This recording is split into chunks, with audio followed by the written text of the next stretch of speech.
What is down, everybody? It is your main course, Olo Pancake. Welcome back to another video. Today, we're going to learn something. That dog is going to continue to run around the house, making as much noise as possible. Then we're going to learn something. That's the two events that are happening today. This is a new thing that I'm going to start doing. I think it's going to be cool. I think it's going to be pretty awesome. We're going to start learning things. I love learning things. It's one of the few things that humans can do is learn things. You know, we can do things, but doing things just leads to learning things, you know? So, learning is cool. Also, people are dumb. Like, the majority of people in the world, or at least in America, don't know anything. Like, it's really sad, and it makes me question all of humanity, really. We're going to be learning about a person, or a persona. That's not the right word, I don't think, but you know, it's fine. What we're going to be learning about today is D.B. Cooper. Now, who is D.B. Cooper? I don't know. Maybe you know, maybe you don't. We're going to learn about it today. So, while I was at work today, I heard overheard. I like to overhear people. I eavesdrop. I heard a guy talking about DB as like an initial, and this was like on the other side of the store. I was stocking shelves and whatnot, and he was like, I'm not gonna call you DB because you know what DB stands for. Everybody was extremely confused, and this guy was basically talking to himself. It was quite comical. And he said DB stood for douchebag and the yada you. And then another old man piped in. Old men are crazy. And he says, or it could be D.B. Cooper. You know who D.B. Cooper is? Do you know who D.B. Cooper is? D.B. Cooper had something to do with an airplane, and he hijacked an airplane and parachuted out and then never seen again. D.B. Cooper, you know who that is? You should look him up. And I didn't know who it was, so now I'm looking him up. And the dog's now walking into my room to make more noise. What are you doing? Get off my bed. It's my sister's dog, that's all I gotta say. The thing's got no manners. I don't know anything about this guy, just like you, probably. Apparently he's pretty big deal. We're gonna learn about him. And I'm gonna make every high school teacher ever just like probably close out of the video right now. Because, we're on Wikipedia, boys. So we're gonna kind of skim through this. I'm gonna read the parts that I think are important. You're gonna listen to the parts that you think are important. Overall, we're probably gonna obtain small amounts of information that may or may not prove useful in the near future. D.B. Cooper is a media epithet. What is an epithet? A descriptive term known for accompanying or occurring in place of a name and having. Okay, so it's like a pseudonym. Like, it's a name, but it's not their actual name. It's not D.B. Cooper's actual name. Okay, understood. D.B. Cooper, media epithet, unidentified man who hijacked Northwest Orient Airlines. That sounds sketchy right away. I'm flying Northwest Orient. I mean, it's not like Spirit Airlines, but it's still, you know, I don't think it'd be my first choice. Ooh, November 24th, 1971. That's why I've never heard of it. I wasn't alive then, and if I wasn't alive, it doesn't matter that much, right? So, flight from Portland, Oregon to Seattle. Well, that's not a long flight at all. It's like that much on the map. Hijacker told a flight attendant he was armed with a bomb. It's not great. That's not great. Demanded $200,000 in ransom, equivalent to $1.3 million. That's insane. 200, bro. Inflation's like not great right now, I guess. Holy crap. I mean, that was 50 years? In 50 years, 200,000 went to 1.3 million. Holy Toledo. And requested 4 parachutes upon landing in Seattle. 4 parachutes is an interesting request. The dog's still on my bed. Released passengers in Seattle. Hijacker instructed flight crew to refuel and begin a second flight to Mexico City, with a refueling stop in Reno, Nevada. About 30 minutes after taking off from Seattle, the hijacker opened the aircraft's aft door, deployed the staircase, and parachuted into the night over southwestern Washington. Hijacker has never been found or conclusively identified. Did he get the money? Yeah, so he must have gotten the money, yeah. The 200,000 was for the people that that he let off. Alright, so basically what happened here. For those of you who can't understand the complex intellect of Wikipedia, this guy, D.B. Cooper, on a plane, he's like, hey, yo, I got a bomb. Give me 200 grand, and I won't set it off, probably. And they were like, alright, here's 200 grand. And he was like, alright. Hang 10, y'all. And then he jumped out and parachuted into the wilderness. Pretty cool dude. In 1980, wait, that's 9 years later, while a small portion of the ransom money was found along the banks of a What are you whining about? A small portion of the ransom money was found along the banks of the Columbia River. The discovery of the money renewed public interest in the mystery, but yielded no additional information. The hijacker identified himself as Dan Cooper, but when his name was mixed up with that of an early suspect, he became known as D.B. Cooper. Interesting. And this is a drawing, an FBI drawing on him. If you see this man, you just leave him alone at this point. He's, at the current moment, he's 104. Oh, wait, no. Never mind. I don't know how old he is. But he looks old here, and that was 50 years ago, so he's more old now. I'd say let him live the rest of his life, you know? He deserves it. Holy crap. For 45 years after the hijacking, the FBI maintained an active investigation and built an extensive case file, but ultimately did not reach any definitive conclusions. That's interesting. That interests me because, like, he didn't kill anybody. He didn't really prove that he was a danger. Like, we don't have proof that he had a bomb. He told an attendant he was armed with a bomb. He might not have had a bomb. He might have just, like, wanted his bag, you know? He's got the grind set, you know? He's following Andrew Tate's tenets. And he's getting his bag. I respect it. You know, there's a little bit of respect that you have to have, I would say. But it interests me that the FBI would care about this for 45 years. You know what I mean? The crime remains the only unsolved case of air piracy in the history of commercial aviation. Now it makes sense. The FBI wants to look good, and they don't look good because they got a ongoing investigation about an air piracy case. Okay, FBI's very, very insecure about their abilities. Understood. The FBI speculates Cooper did not survive his jump for several reasons. Oh, interesting. So they think he's kadoosh good. The inclement weather on the night of the hijacking, Cooper's lack of proper skydiving equipment, the heavily wooded area he jumped into, his apparent lack of detailed knowledge of his landing area, and the disappearance of the remaining ransom money, suggesting it was never spent. In July 2016, the FBI officially suspended active investigation of the Nordjack case. I think he lived. I'm gonna be honest, like, I feel like he definitely lived that. How would you not have found him if he died, you know? Like, you know where he jumped out at. Now, granted, this was 1971. They had a little bit less technology. Also, granted, it was a Boeing plane, you know, so it was a lot higher up than, say, your average skydiving vessel. You know, now that I say that to myself, he probably didn't survive.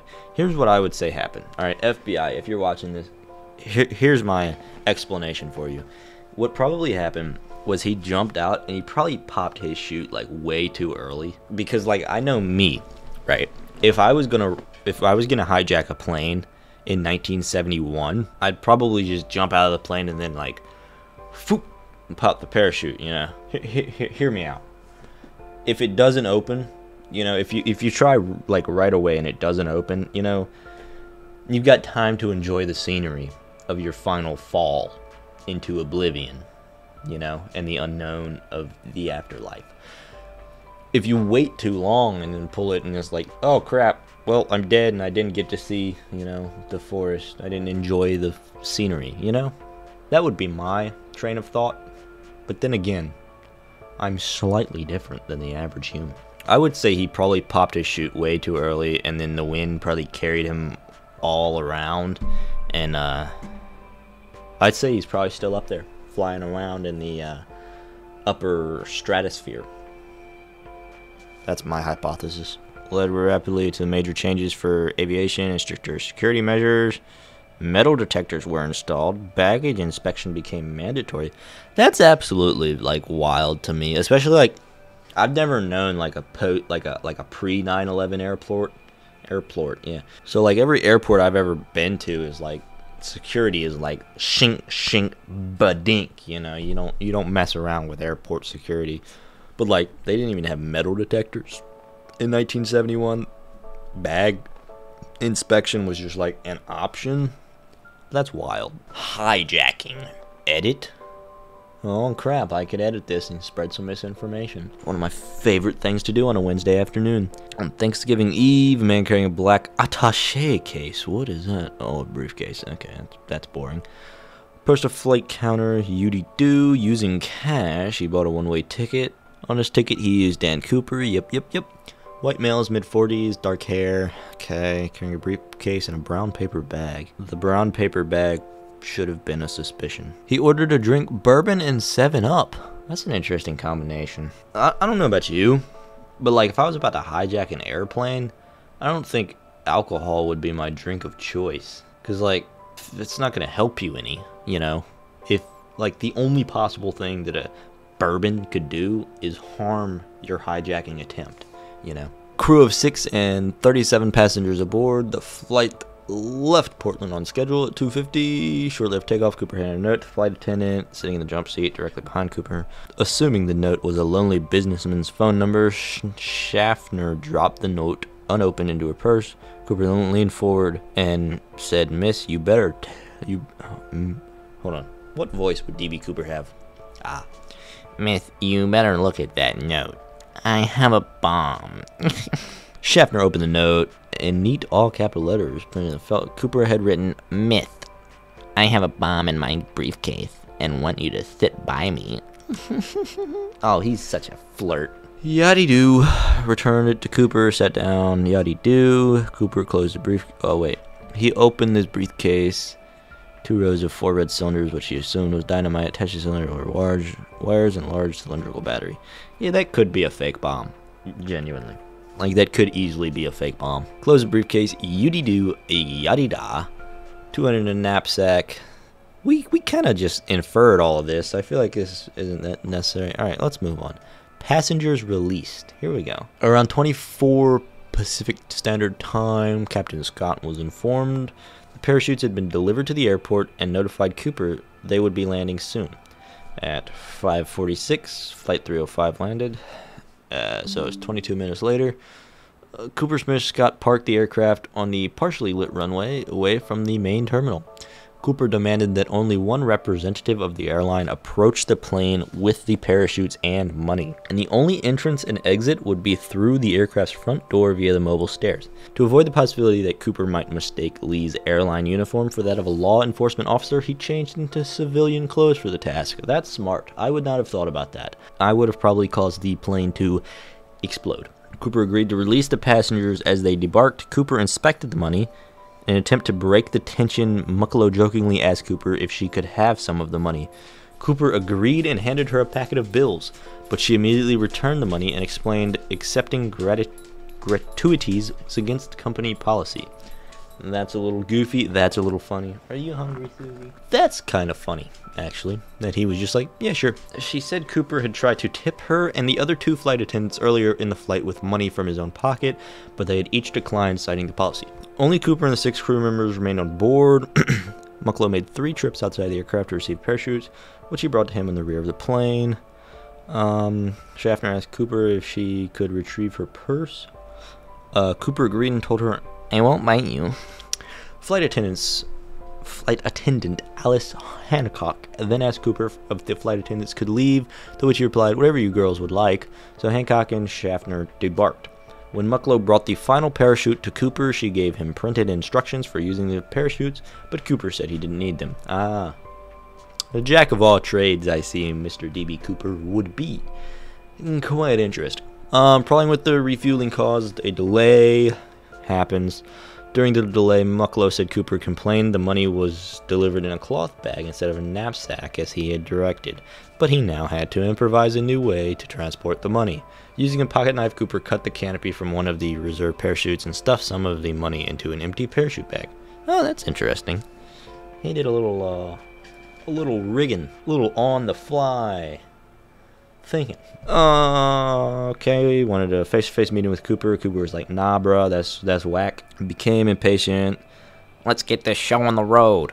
He then gave the cockpit crew his flight plan to Mexico City. Minimum airspeed possible without stalling the aircraft, approximately 100 knots, 115 miles an hour. Cooper also specified the landing gear must remain deployed, the wing flaps must be lowered 15 degrees, and the cabin must remain unpressurized. Interesting. Maximum of 10,000 foot altitude. Okay, so he was flying low and slow. Hear that, Susie? D.B. Cooper was flying low and slow. Yeah, smart dog. We're gonna just skip the investigation because they probably didn't know what they were doing. The flight crew suggests she come to the cockpit and retrieve an emergency rope which she could tie herself to a seat. Cooper rejected these suggestions, stating he did not want her going up in front or the flight crew coming back to the cabin. She continued to express her fear to him, asked if she could cut some cord from one of his parachutes to create a safety line. He said he would lower the stairs himself. He instructed her to go to the cockpit, close the curtain partition between the coach and first class. Interesting. Please take the bomb with you. Cooper responded he would either disarm it or take it with him. That would have been pretty funny if he blew himself up trying to disarm the bomb. That would have been funny. I mean, tragic. That would have been tragic. Yeah. Lights flashed, indicating the staircase had been deployed. Pilot used a cabin intercom to ask if he needed assistance. Cooper's last message was a one-word reply, no. At 11:02, the staircase still deployed.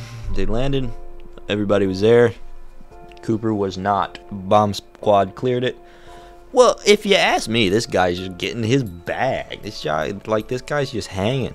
Yeah, if you ask me, this guy, is not a bad dude. He just, he was thinking one night in the shower, he was like, how do I get some money? I really would like some money.